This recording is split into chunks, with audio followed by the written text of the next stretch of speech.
अस्सलाम वालेकुम, मैं हूं अरबाब जहांगीर। आप देख रहे हैं मेरे यूट्यूब चैनल। उम्मीद है तमाम देखने वाले खैरियत से होंगे और सबको जुमा मुबारक हो। और जनाब बहुत सारी हैपनिंग्स हैं, बहुत सारी डेवलपमेंट्स हैं जो कि ज़ाहिर शायद फौरी तौर पर एमडी कैट और मेडिकल स्टूडेंट्स पर इम्पैक्ट क्रिएट नहीं कर रही, लेकिन आने वाले दिन खासे इंपॉर्टेंट हो सकते हैं। एक इंपॉर्टेंट अपडेट भी है।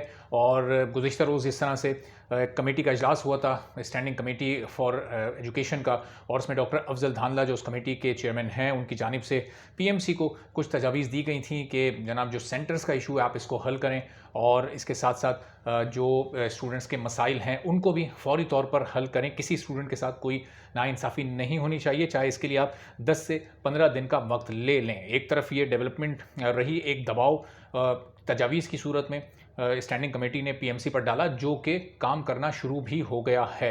एक तरफ पीएमडीसी का बिल इस वक्त प्रेसिडेंट ऑफ पाकिस्तान के पास पड़ा है। अगर वो सिग्नेचर हो जाते हैं तो जनाब ये पूरा मामला ही एकदम एक नए रुख पर चला जाएगा और पीएमडीसी बहाल हो जाएगी। लेकिन जो दबाव इस वक्त स्टैंडिंग कमेटी ने तजावीज़ की सूरत में पीएमसी पर डाला है, वो अब काम करने लगा है। कैसे वो काम करने लगा है, ये मैं आपको ज़रा बताता हूँ कि पीएमसी में मीटिंग कॉल हुई है, मीटिंग चल रही है, और उस मीटिंग में इन तजावीज़ पर गौर करना शुरू कर दिया गया है। चूँकि पीएमसी को भी अच्छी तरह ये अंदाज़ा है कि अब उसके मुमकिना तौर पर ये चंद आखिरी दिन हो सकते हैं। चूँकि प्रेसिडेंट ऑफ पाकिस्तान साइन कर दें तो फौरी तौर पर, साइन नहीं करें तो फिर एक जॉइंट सेशन कॉल करके और ये तमाम चीज़ें सेटल हो सकती हैं। तो पीएमसी को अच्छी तरह अंदाज़ा है कि इस वक्त ये नई काउंसिल, चूँकि इन्हीं ये जो इत्तेहादी हुकूमत है इसी की बनाई हुई थी, तो वो इनको नाराज़ नहीं कर सकते। इसलिए काम उन्होंने शुरू कर दिया, इस बारे में गौर शुरू हो गया है। अब वो तमाम चीज़ों को देखेंगे कि 13 तारीख से हम इसको क्या आगे कर सकते हैं, 20 या 27 कर सकते हैं, या फिर नहीं कर सकते 13 नवंबर ही रखें। लेकिन उसके लिए फिर उन्हें कन्विंस करना पड़ेगा स्टैंडिंग कमेटी को, और फिर एक उस शर्त पर अमल करना बहुत मुश्किल हो जाएगा जो कि स्टैंडिंग कमेटी ने लगाई है कि या तो आप पेपर सबके लिए सेम कर दें, पूरे मुल्क के लिए एक जैसा पेपर हो, या फिर सेंटर्स का मसला आप फौरी तौर पर हल करें। यानी इन दोनों में से एक मसला तो आप फौरी तौर पर हल करें। और वैसे तो ये दोनों मसले ही एक साथ हल होंगे, और स्टैंडिंग कमेटी के बात करने का मतलब और मकसद ये है कि जनाब ये पीएमडीसी ही आए और वही फिर इस टेस्ट को कंडक्ट करें। अब एक इसके बाद बहुत सारे स्टूडेंट्स ये सवाल भी कर रहे हैं, क्योंकि आज लॉन्ग मार्च अब शुरू हो चुका है पाकिस्तान तहरीक इंसाफ का, और ये अब एक हफ्ते यानी 8 दिन पर मुहित ये लॉन्ग मार्च है। ये पहुंचेगा 4 नवंबर को इस्लामाबाद में। तो अब 4 नवंबर को ये वहाँ पहुंचेगा, तो अगर 13 को ही एमडी कैट होता है तो उस तरह दरमियान तकरीबन 9 दिन का गैप है। तो बहुत मुश्किल है कि इस लॉन्ग मार्च का असर 13 नवंबर तक जाए। और वहाँ अगर तो उन्होंने लॉन्ग मार्च के बाद धरना दे दिया और एक तवील धरना हुआ, और फिर उस धरने के नतीजे में कुछ हालात, अल्लाह ना करे कि अगर हालात थोड़े 19-20 होते हैं, अमन ओमान की सूरत हाल कहीं ख़राब होती है, तब तो एक माइनर सा चांस है, एक छोटी सी कोई उम्मीद की किरण पैदा हो सकती है कि ये टेस्ट 13 नवंबर से आगे पीछे जाए। चूँकि ये हालात सिर्फ इस्लामाबाद में होंगे, बाकी पूरे मुल्क से काफ़िले वहाँ पहुँच चुके होंगे, तो वहाँ बाकी पूरे मुल्क में हालात बिल्कुल नॉर्मल होंगे।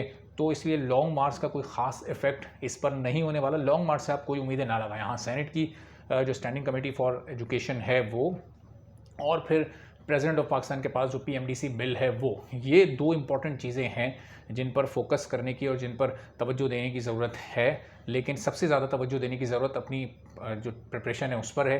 प्रिपरेशन आप मुकम्मल करते रहें। अगर स्टैंडिंग कमेटी की ये कोशिश डिले करवाने की नहीं कामयाब होती तो फिर आपको टेस्ट 13 नवंबर को ही देना पड़ सकता है। प्रेसिडेंट ऑफ पाकिस्तान अगर सिग्नेचर नहीं करते तो फिर हुकूमत कब जॉइंट सेशन बुलाती है, ये तमाम चीज़ें ज़ाहिर है कि देखने वाली हैं। चूँकि इस वक्त जो गवर्नमेंट की जो पूरी तवज्जो है वो इस वक्त इस लॉन्ग मार्च पर है।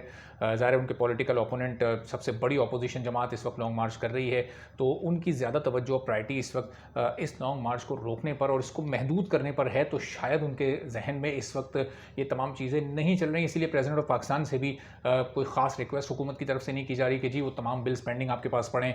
फर्स्ट डे आपने एक बिल पर साइन कर दिया था, उसके बाद कोई ख़बर नहीं आ रही कि बाकी बिल्स पर आप साइन कर रहे हैं नहीं कर रहे। आपने पढ़ लिए, रिव्यू कर लिया उसका, अगर नहीं करने साइन तो एतराज़ लगाकर वापस कर दें, ताकि फिर हुकूमत अपनी प्लानिंग को आगे बढ़ा सके और अपनी स्ट्रैटेजी को फाइनल कर सके। तो ये पूरी इस वक्त सूरत हाल बहुत कंफ्यूज है। लेकिन अगले 1-2-3 दिन में, शायद इस वीकेंड तक या फिर अगले वीक के फर्स्ट 1-2 दिन में बहुत हद तक बहुत सारी चीज़ें क्लियर हो जाएंगी। ख़ासतौर पर इस वीकेंड तक ये अंदाज़ा हो जाएगा कि प्रेसिडेंट ऑफ पाकिस्तान को पीएमडीसी बिल पर साइन करना है या नहीं, और पीएमसी का एक जवाब भी स्टैंडिंग कमेटी के लिए आ जाएगा कि वो उनकी तजवीज़ को मान रहे हैं या नहीं मान रहे। दोनों में से कोई एक तजवीज़ मान रहे हैं, या फिर दोनों ही नहीं मान रहे, या दोनों ही मान रहे हैं। अगर दोनों मानते हैं तो फिर एमडी कैट 27 नवंबर को चला जाएगा, चूँकि बड़ा क्लियर स्टैंडिंग कमेटी की जानिब से ये रिक्वेस्ट पीएमसी से की गई है। अब देखना है कि प्रोफेसर नौशाद शेख साहब जो कि पीएमसी के चेयरमैन हैं, पीएमसी के सदर हैं, वो इस वक्त इस पूरी सिचुएशन को किस तरह से हैंडल करते हैं और वो स्टैंडिंग कमेटी की बात मानते हैं या फिर वो जनाब जो उन्होंने डिसाइड कर लिया वो उसी पर रहते हुए अमल करते हैं। और आप ये देख लें कि 3 घंटे से बढ़ाकर 3.5 घंटे का जो वक्त इस वक्त कर दिया गया है एमडी कैट का, जबकि जब पहले ऐलान हुआ था तो वो 3 घंटे का ऐलान हुआ था, जबकि होता 3.5 घंटे का था। तो बहुत सारे स्टूडेंट्स का उस पर एतराज़ भी था, लेकिन जब स्टैंडिंग कमेटी ने थोड़ी एक्टिविटी दिखाई तो फ़ौरन ही मामले को थोड़ा ठंडा करने के लिए एक स्टेप लिया गया और पीएमसी ने फ़ौरी तौर पर इस टेस्ट का जो ड्यूरेशन है वो 3 घंटे से बढ़ाकर 3.5 घंटे कर दिया। तो चलें, अब आधा घंटा सबको एक्स्ट्रा मिलेगा, इजाफी मिलेगा, जिसमें ज़ाहिर है कि पेपर सॉल्व करने में बहुत आसानी हो सकेगी। आगे भी इंशाल्लाह मज़ीद आसानियाँ अल्लाह ताला पैदा करेगा। जुमे का दिन है, नमाज़ पढ़ें और अल्लाह से दुआ करें और वैसे भी नमाज की पाबंदी करें ताकि तमाम मामलात में अल्लाह ताला खुद ब खुद गैबी मदद फरमाते रहें और तमाम मामलात आसान हो जाएँ। अगली वीडियो में इंशाल्लाह फिर आपसे मुलाकात होगी। चैनल पर नहीं है तो चैनल ज़रूर सब्सक्राइब कर लें। इजाज़त दीजिए, अल्लाह हाफ़िज़।